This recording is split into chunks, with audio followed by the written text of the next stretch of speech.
Os damos la bienvenida al espacio Aprendiendo de... Hoy queremos hablar sobre el profeta Nahum. Nahum fue un profeta de los llamados menores que dio a conocer su profecía en un momento clave de la historia de Judá. Fue entre los años 625 y 615 a.C. Nahum trajo consuelo al pueblo que temía a los crueles asirios, los cuales llegaron a ser derrotados por los caldeos. Eso fue, presuntamente, en tiempos del rey Josías, rey de Judá. Por aquel entonces, el Israel del norte ya había dejado de existir por mano de los asirios, lo cual ocurrió en tiempos del rey Oseas de Israel en los años 730 y 721 a.C. Dios trajo ese juicio contra Nínive, la que llegó a ser la capital de los asirios, declarado previamente por el profeta Jonás, cuando por su predicación la ciudad se arrepintió 100 años antes. En esos momentos, Nínive regresó a la idolatría, a la violencia y a la arrogancia. Fue cuando Asiria estaba en la cúspide de su poder por haberse recobrado de la derrota de su rey Senaquerib. Esa derrota que tuvo en el 701 a.C. en Jerusalén. Derrota infligida por el mismo Dios. Isaías capítulo 37, versículos del 35 al 38. Porque yo ampararé a esta ciudad para salvarla, por amor de mí mismo y por amor de David mi siervo. Y salió el ángel de Jehová y mató a 185.000 en el campamento de los asirios, y cuando se levantaron por la mañana, he aquí que todo era cuerpos de muertos. Entonces Senaquerib, rey de Asiria, se fue e hizo su morada, ¿dónde? En Nínive, la actual Mosul, en Irak. Aconteció que mientras adoraban el templo de Nisroch, su dios, sus hijos, Adramelech, Sarecer, le mataron a espada y huyeron a la tierra de Ararat, y reinó en su lugar Esar-Adón, su hijo. Vamos a ser sinceros, Asiria siempre ha sido una nación cruel. Asiria siempre y será enemiga de Israel. Y Dios usó a los asirios para traer juicio contra Israel. Por esta causa viene la deportación y viene la dispersión de las 10 tribus del norte en los tiempos del rey Oseas, rey de Israel, año 722 a.C. Una vez las tribus del norte no fueron más, los asirios, por mano de Senaquerib, quisieron destruir Jerusalén, pero como ya hemos apuntado, como ya hemos leído, no lo consiguieron. Y vaya final trágico, ¿verdad?, del rey Senaquerib, rey de Asiria en esa época, asesinado por 2 de sus hijos. Por causa del dicho de Dios por medio del profeta Nahum, Nínive, que representaba en esos momentos el esplendor del imperio asirio, con sus murallas de más de 30 metros de alto, sus enormes fosos que la rodeaban, fue destruida, y con ella el imperio. Los que tenéis internet a mano, buscáis en Google Nínive, o ponéis actual Mosul, y las primeras imágenes que te ofrecen son las murallas y son los fosos de la ya extinguida Nínive. Las imágenes no tienen pérdida, para que veáis que lo que dice la Biblia hoy en día lo podemos encontrar. Esos hallazgos que menciona la Biblia hoy están presentes en nuestros tiempos. El mensaje de Nahum es acerca de Nínive, la grande, la antigua ciudad. Y el mensaje es que va a ser destruida para siempre. Nahum capítulo 2, versículo 13. Heme aquí contra ti, dice Jehová de los ejércitos. Encenderé y reduciré a humo tus carros. La espada devorará tus leoncillos. Cortaré de la tierra tu robo y nunca más se oirá la voz de tus mensajeros. Nínive fue una importante ciudad asiria, cercana a la actual Mosul, en Irak, descrita en el libro de Jonás como ciudad grande, sobremanera de 3 días de recorrido. Jonás capítulo 3, verso 3. Nínive se encontraba en la orilla oriental del río Tigris y se extendía a lo largo de 50 kilómetros. La anchura media era de 20 kilómetros, desde el río hasta las colinas del este. Todo Nínive era extensa en área. Ahora en la actualidad es una inmensa zona de ruinas. Situada en la confluencia de los ríos Tigris y Yors, Nínive era una importante ciudad, era un punto de paso de las rutas comerciales que cruzaban el Tigris. Ocupaba una posición central en las rutas entre el Mediterráneo y el Índico, uniendo así Oriente y Occidente, recibiendo influencias y riqueza de muchos lugares. Llegó a convertirse en una de las más grandes ciudades de la antigüedad. Ahora, ¿qué transita? Personas huyendo de las guerras, tanques, soldados militares. Nínive fue edificada por Nimrod, bisnieto de Noé. Génesis capítulo 10, versículos del 7 al 11. Por tanto, fue una de las ciudades más antiguas de la historia. Nínive llegó a ser una ciudad llena de maldad. No hace falta que te lo diga porque tú ya conoces, ¿verdad?, estos pasajes. Hablemos de Nahum. Al igual que hemos hablado de Nínive, hablemos de Nahum. Nahum, su nombre significa consuelo o consolación. El nombre de Nahum es profético, ya que representó su escrito un consuelo para Judá al ser anunciada la destrucción de la capital del imperio asirio, Nínive. Judá siempre estaba sitiada por Nínive. Los asirios siempre estaban en guerra contra Judá. Y el libro de Nahum tiene por objetivo la profecía sobre la destrucción de Nínive, como ocurrió. Profecía sobre Nínive, Nahum capítulo 1, verso 1, libro de la visión de Nahum de Elcos. La profecía sobre Nínive es una carga pesada porque es un mensaje de condenación, del cual Nahum solo era el consejero. Nahum anuncia sin rodeos, directamente al grano, lo que recibió de parte de Dios. Nahum lo profetiza. Nahum expande el mensaje. Y Nahum anuncia la destrucción que ha de producirse. Nínive, la gran ciudad, iba a dejar de existir, como así fue. Después de su destrucción, en el 612 a.C., el lugar no fue redescubierto hasta el año 1842 de nuestra era. ¿Sabías eso? Por eso te invito a que veas las imágenes de la Nínive, actual Mosul, ruinas, en guerra. Pero se pueden ver esas murallas y esos fosos todavía, destruidos, pero se pueden ver. El libro de Nahum empieza describiendo el carácter y ciertos atributos de Dios. El profeta define en términos generales el poder de Dios y establece el hecho de que Él no solo es el todo, que todo lo puede, sino que también es un Dios santo, un Dios celoso que castiga a los malvados y venga a los suyos en su tiempo. Y este mensaje destruye todo entendimiento buenista acerca de cómo es el Dios todopoderoso. Los que en las iglesias no estudian los profetas como Nahum no se dan cuenta de la realidad de que Dios no es ese edulcorado Dios de amor que enseñan. Aquí tenemos a un Dios que castiga. Aquí tenemos a un Dios justo, que hace justicia. Aquí vemos el poder de Dios, versículo 2. Jehová es Dios celoso, vengador. Jehová es vengador y lleno de indignación, se venga de sus adversarios y guarda enojo para sus enemigos. Dios es celoso, eso es lo que está diciendo Nahum. Ese término se emplea con frecuencia para aludir al celo que consume a Dios por su Israel, hoy en día sitiada.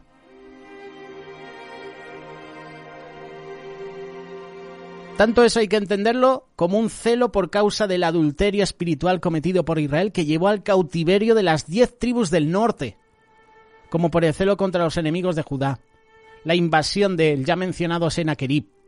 Dios es santo y no puede aceptar ni la infidelidad de su pueblo, como tampoco el ataque contra su pueblo. ¿Tú te crees todo lo que dicen los medios en contra de Israel?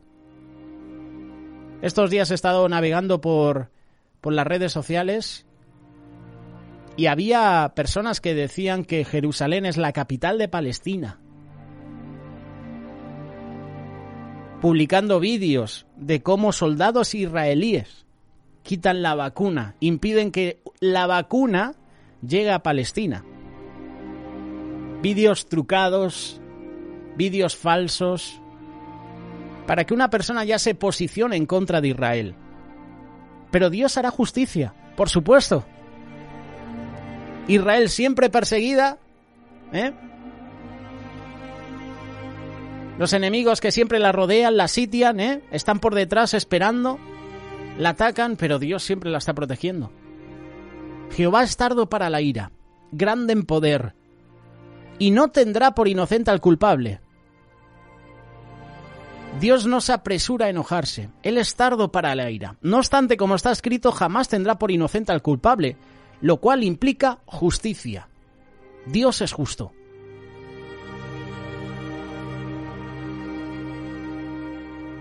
Jamás debemos pensar que Dios obra por impulsos o arrebatos. Dios actúa por justicia. El que marcha la tempestad y el torbellino implica que posee la fuerza de ambos, el control de ambos, gigante, teniendo las nubes a la altura de sus pies. Versículos 4 y 6. Él amenaza al mar y lo hace secar y agosta todos los ríos. Basán fue destruido y el Carmelo. ¿Recuerdas que hablamos de los toros de Basán, verdad? La flor del Líbano fue destruida. Los montes tiemblan delante de él y los collados se derriten. La tierra se conmueve a su presencia y el mundo y todos los que en él habitan. ¿Quién permanecerá delante de su ira? Yo cuando leo esto saco la conclusión que los juicios de Dios también afectan a la naturaleza. Versículo 7. Jehová es bueno, fortaleza en el día de la angustia y conoce a los que en él confían. Vaya contraste, ¿verdad? Entre el versículo 4, 5 y 6 a este versículo 7. Toda su fuerza va dirigida a la consecución del bien y de la justicia. Por eso Dios es bueno. Y para los judíos se iba a mostrar esta vez desde este modo, ya que Nahum es el profeta del consuelo para Judá. Ahora bien, versículo 8. Aquí llega juicio de Dios contra los enemigos. Mas con inundación impetuosa consumirá a sus adversarios y tinieblas perseguirán a sus enemigos. Una inundación de aguas lo cubre todo. Nada se escapa de ella. Así va a ser el juicio de Dios contra Nínive. Ya lo declaró Jonás, pero en este caso va a ser consumado por la profecía de Nahum, 100 años más tarde. Por muchos que son del mal, por mucho que el mal se esfuerce, jamás va a prevalecer. El mal siempre será juzgado. El mal siempre será juzgado y condenado por Dios. Y para que eso sea así, debe manifestarse tal y como es, en toda su gravedad, para que pueda ser juzgado tal y como es. Así lo enseñó Pablo, en Romanos capítulo 7, verso 12. De manera que la ley y a la verdad es santa y el mandamiento santo, justo y bueno, luego lo que es bueno vino a ser muerte para mí, en ninguna manera, sino que el pecado, para mostrarse pecado, produjo en mí la muerte por medio de lo que es bueno, a fin de que por el mandamiento el pecado llegase a ser sobremanera pecaminoso. El pecado ha de mostrarse en toda su realidad, y lo hace frente a la ley que lo descubre de forma absoluta, de manera que puede ser absolutamente castigado. Y de ahí que Nahum diga de Dios, no tendrá por inocente al culpable. Eso destruye todo buenismo.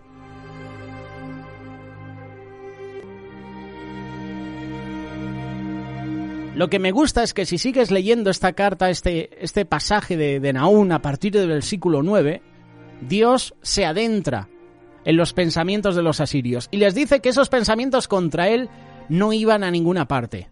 Los asirios invocaban a sus dioses contra Dios, pero eso era totalmente en vano. ¿Te acuerdas que hace unos días hablamos sobre las plagas de Egipto? Que los egipcios tenían a sus dioses, el dios de la fertilidad, el dios de los campos, el dios de los ganados, el dios del sol, el dios de la luna. ¿Dónde estaban cuando llegaron las plagas? Porque las plagas, esas 10 plagas, iban contra todos los dioses de Egipto. ¿Qué hicieron esos dioses de Egipto contra las plagas?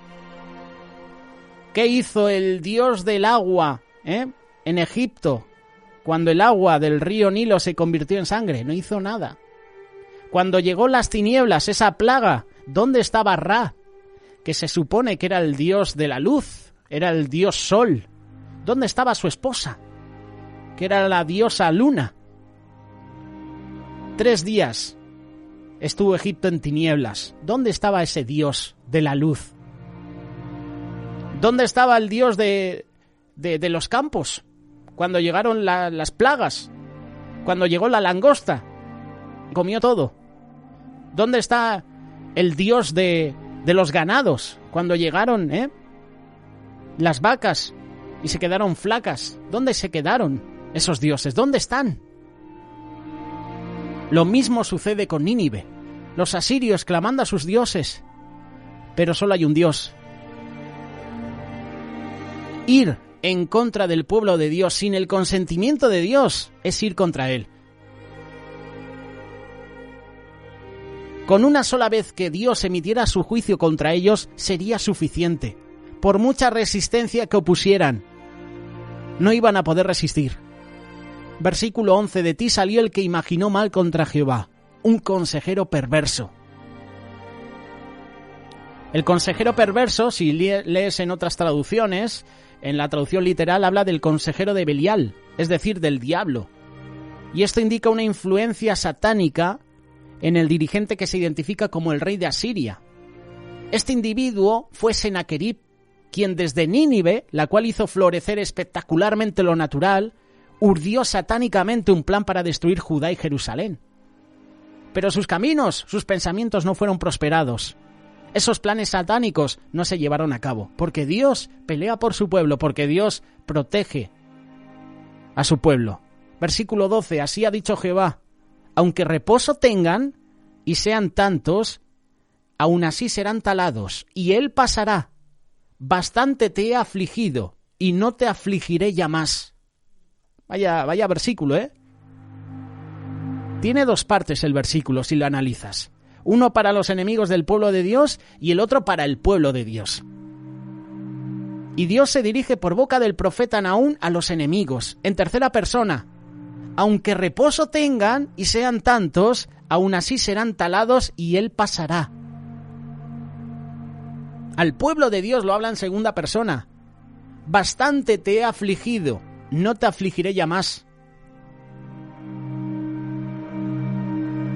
Aunque el enemigo se presente indemne, ileso, intacto, salvo, sano, completo, campante, aunque el enemigo sea numeroso, van a ser cortados, van a ser pelados, van a perecer, se van a desvanecer. Bastante te he afligido, no te afligiré ya más. Aquí Dios se dirige a su pueblo diciendo que a pesar de que les había afligido con los asirios, ya no volvería a hacerlo. Porque ahora quebraré su yugo de sobre ti y romperé tus coyundas. Ese yugo es el de los asirios. Aquí hay juicios de parte de Dios. 3 juicios. El rey de Asiria, como representante de la nación, quedaría sin descendientes. Los dioses de los cuales recibían su autoridad serían destruidos y el rey sería sometido a muerte. Todo por la caída de Nínive, la gran ciudad. Y esta es la descripción final del imperio asirio. La destrucción completa de Nínive. No habría descendencia real, por tanto el imperio no iba a existir más. Los caldeos o babilonios detestaban la idolatría, se gozarían en destruir las estatuas de los dioses asirios. Y Nínive, como representante del imperio, dejaría de existir, dejaría de ser. La destrucción de los asirios ejemplifica la destrucción de los enemigos del pueblo de Dios. Y eso es lo que está hablando Nahum. Ese es el mensaje que Dios le da a Nahum, esa profecía. El profeta anuncia la caída de Nínive y lo hace usando recursos metafóricos, descriptivos. El imperio asirio, que fue malvado, que fue cruel, que fue despiadado, iba a dejar de existir. Aún los historiadores nos explican cómo puede caer de ese modo Nínive, el imperio entero. Pero todos los imperios caen. Les sucedió al imperio romano. Les sucedió a los celtas. Le sucedió al imperio de los alemanes, los bárbaros. Le sucedió al imperio de Hitler.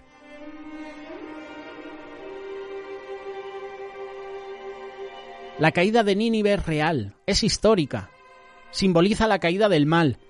Y Dios un día va a juzgar severamente, va a juzgar rotundamente el mal sobre esta creación. Eso es así. Nínive ejemplifica la realidad humana a partir del pecado de Adán, la depravación del hombre. El anuncio de la destrucción de Nínive por parte de Nahum no solo es el anuncio de la destrucción de la ciudad malvada, sino de la maldad humana. Esa maldad será del todo destruida, olvidada, como lo fue Nínive.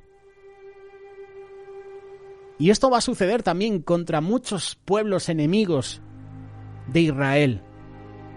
Si hay un pueblo enemigo de Israel, es enemigo también de Dios. Y será destruida. Siria, destruida. Nínive, destruida. La gran Babilonia, destruida. El gran imperio romano, destruido. El destruidor iba a destruir al destruidor. ¿Te ha gustado ese juego de palabras, verdad? El destruidor, Dios, iba a destruir al destruidor. A los asirios, los que habían destruido a Judá.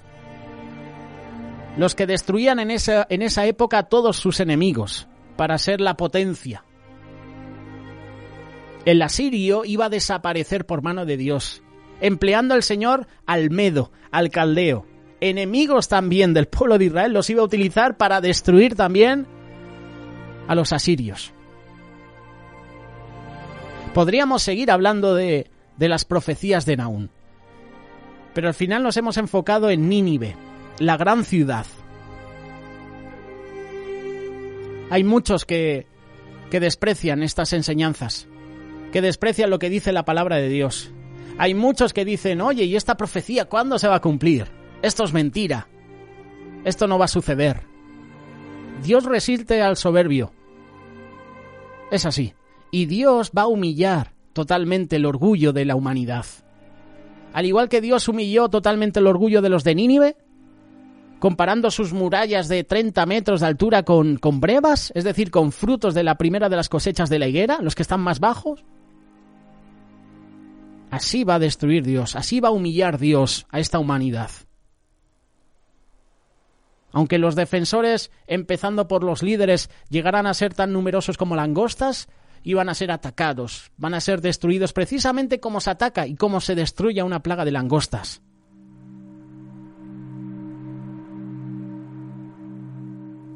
Para Siria no iba a haber una restauración, una curación para su fractura, porque el designio de Dios fue irrevocable. Y los pueblos que en su día sufrieron en el peso de su extrema maldad iban a batir sus palmas de regocijo, iban a suspirar, ¡por fin! Ha sido destruida la gran Asiria, por fin ha sido destruida Nínive. La destrucción de Nínive y del asirio representa el final del malvado sobre la tierra. Y esta es la lección para nosotros, que aunque tarde, llegará el día en que el impío va a desaparecer para siempre y va a reinar el justo.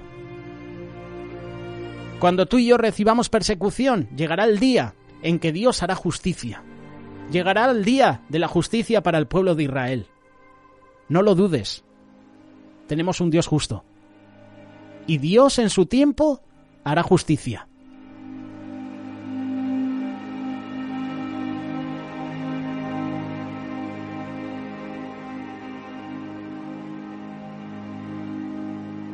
Radio Solidaria, una radio comprometida.